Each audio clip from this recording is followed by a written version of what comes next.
La physique en 5 minutes. Aujourd'hui, la réfraction. Or, le phénomène de réfraction, c'est un phénomène lumineux que vous avez déjà vu. C'est le phénomène lumineux par lequel on peut expliquer notamment le fait qu'un crayon dans un verre d'eau a l'air cassé. Mais pour expliquer ce phénomène-là, on va utiliser une automobile.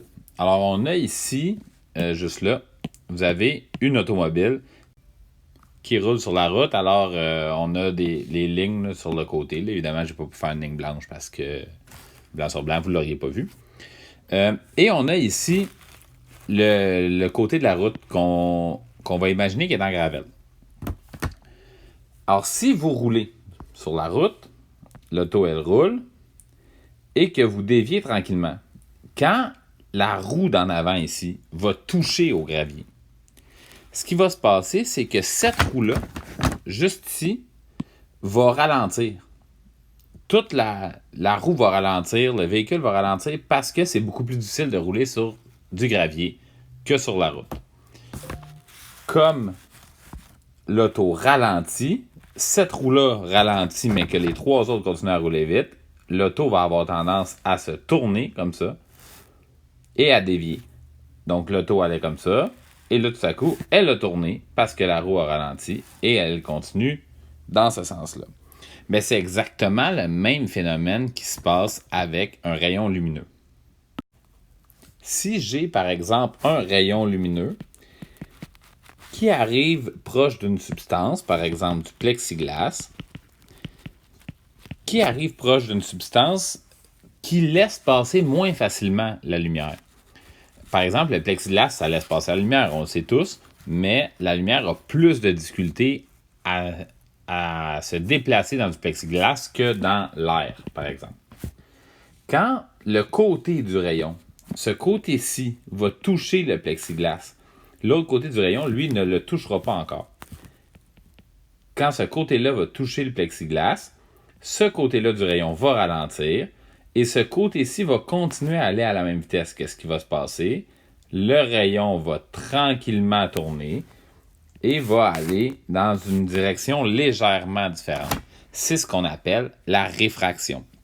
Donc, la réfraction, ça existe parce que les différents milieux, la lumière se déplace à des vitesses différentes dans différents milieux. Donc, dans le plexiglas, la vitesse est plus petite que dans l'air.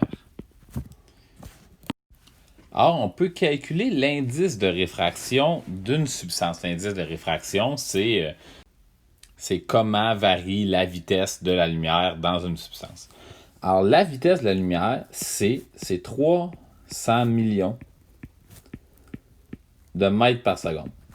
Alors, si la vitesse, c'est dans le vide ou dans l'air, c'est 300 millions de mètres par seconde, et que dans le plexiglas, elle va à 200 millions de mètres par seconde, je peux trouver l'indice de réfraction. L'indice de réfraction, c'est tout le temps la vitesse de la lumière dans le vide, donc 300 millions de mètres par seconde, divisé par la vitesse dans une substance. Dans le cas du plexiglas, c'est 200 millions de mètres par seconde. Donc, je peux trouver le N du plexiglas, qui est égal à 300 millions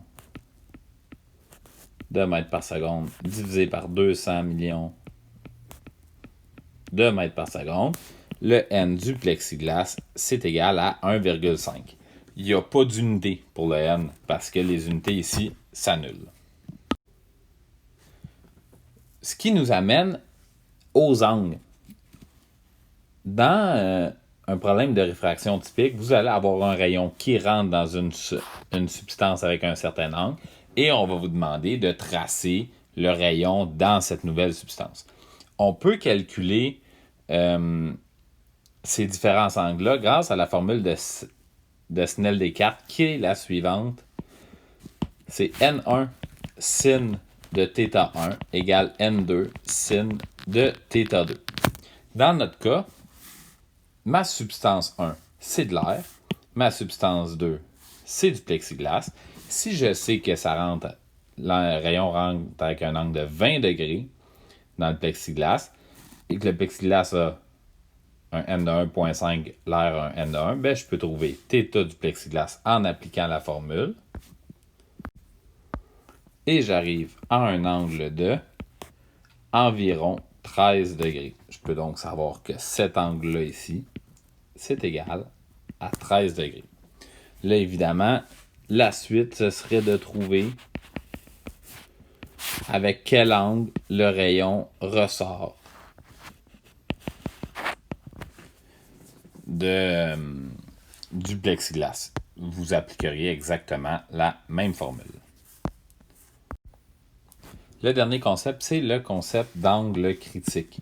Alors, l'angle critique, on peut le calculer en faisant sin moins 1 de N2 sur N1. N2, c'est toujours où le rayon s'en va. N1, c'est d'où le rayon arrive. Alors, pour l'eau, si l'eau, le N de l'eau, c'est 1,33 et N de R, c'est 1, l'angle critique de l'eau, c'est 48,8 que je trouve grâce à cette formule-là. Et à quoi ça me sert, ça? Ben,